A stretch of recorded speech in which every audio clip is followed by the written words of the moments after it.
Alright, today we got to get her ready to hit the road. Still got some play in the steering wheel.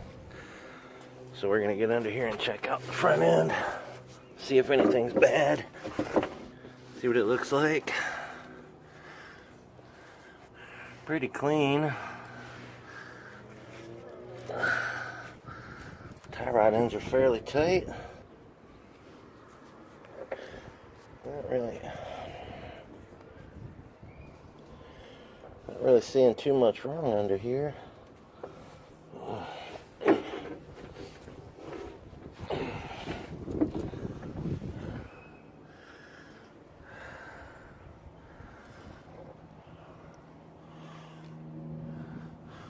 Tie rod end's probably going to need to be replaced in the next, I don't know, maybe by the end of the summer. But they're still pretty good and tight. Can't hardly move this one, so I know it's good. Alright. My guess is I'm going to have to adjust that gearbox. And I might have fun with that.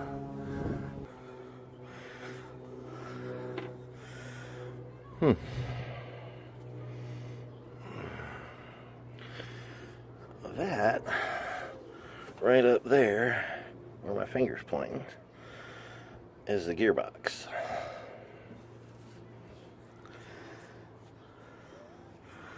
Underneath the battery and the washer fluid and everything else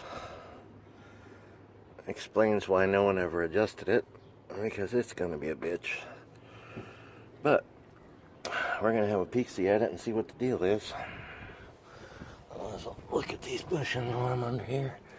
Those are new. That's good. Bump stops are new right there. Ball joints are still solid. Actually, they don't even look that old.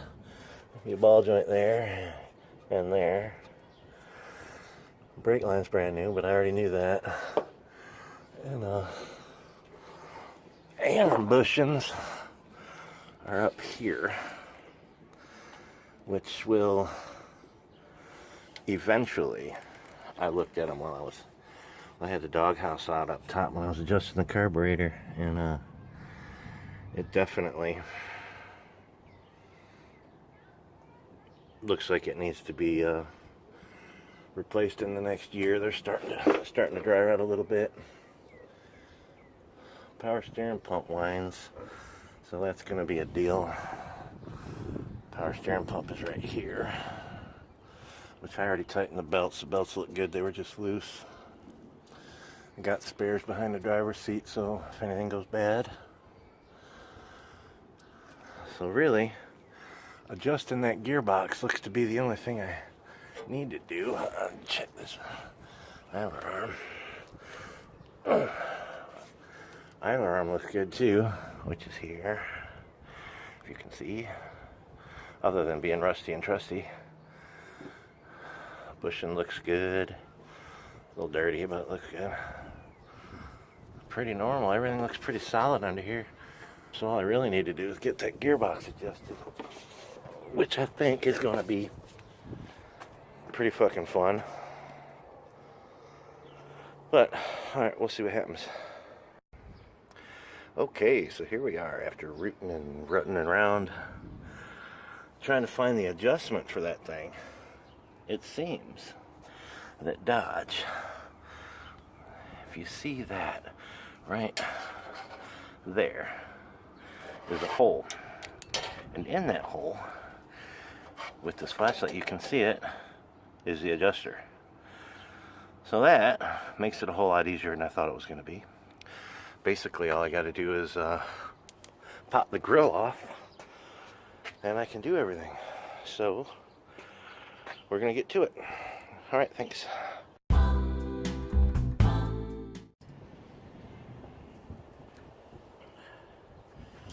So they put it together with these little Christmas tree things. That's what I call them. Little things with the ridges that you snap in there. These are a pain in the ass to get out, for those of you who don't know how. Usually a screwdriver and a pair of pliers and just yank them out. Go to auto parts store, buy some new ones and replace them. They're not that expensive, $3-4 bucks, but that was me having a headache with it a minute ago, so I'm gonna go ahead and continue.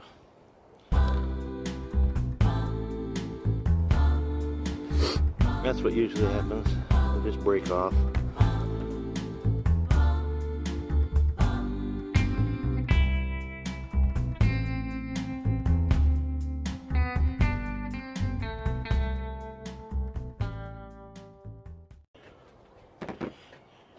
If you're working on a newer vehicle, this one's a snap-on, but they make many different kinds.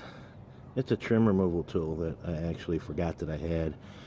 It works particularly well on those little things if they're not old. If they're old, they just, you know, continue to break off just like that one.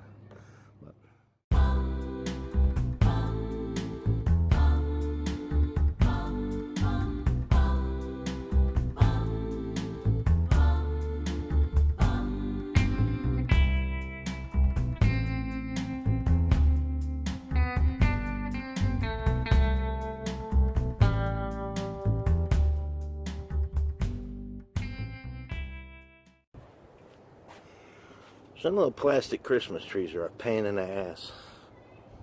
I think the guy that invented them should be punched right square in the mouth. We'll get it out.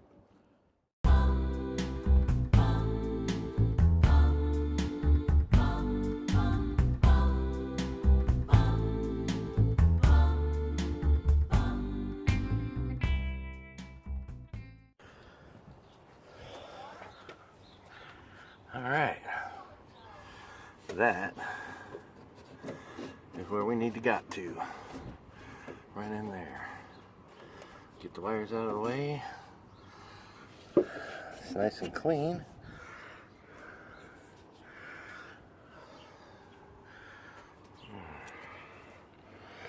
Basically, we have to loosen the outside retaining nut right there.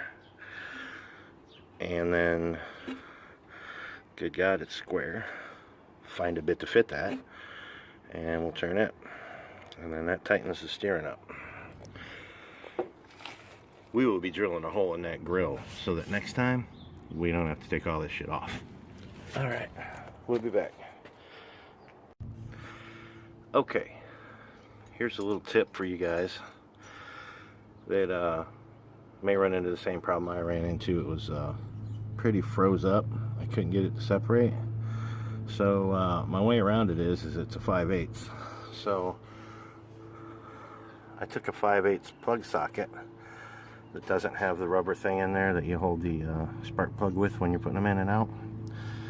And I put it on. And then I took the Allen wrench, stuck it in long ways so that I could get into the Allen head that you're not supposed to let move. Mine moved all over the place, but I had a good idea where it was at. So once you get this in there, which for whatever reason I can't do, alright, if you can get it situated, oh my, okay, so I did that, and then I used a ratcheting wrench to loosen and tighten like this. And to give me some leverage with this, I just took like a 1/4 inch wrench or whatever and stuck it on and used it as my leverage piece. So I could, you know, like that, and I could put pressure on it to turn it. And it seems that it worked. I just had it running and got the was messing with the steering and almost no play in the wheel that I can tell. Of course you have to drive it, which we'll do later. But for now, I just wanted to show you that. And I'm gonna get her put back together.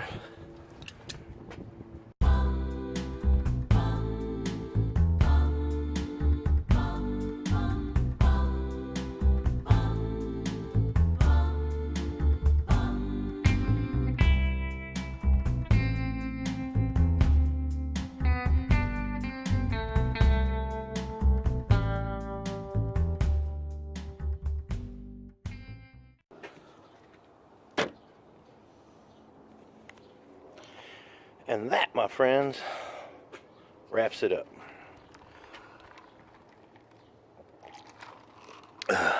Water.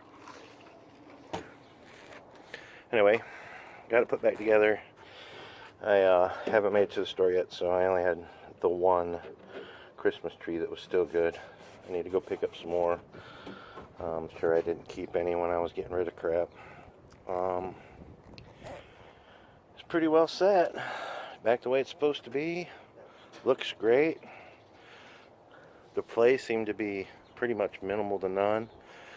Of course, like I said earlier, I won't know till I drive it, but that's what it is.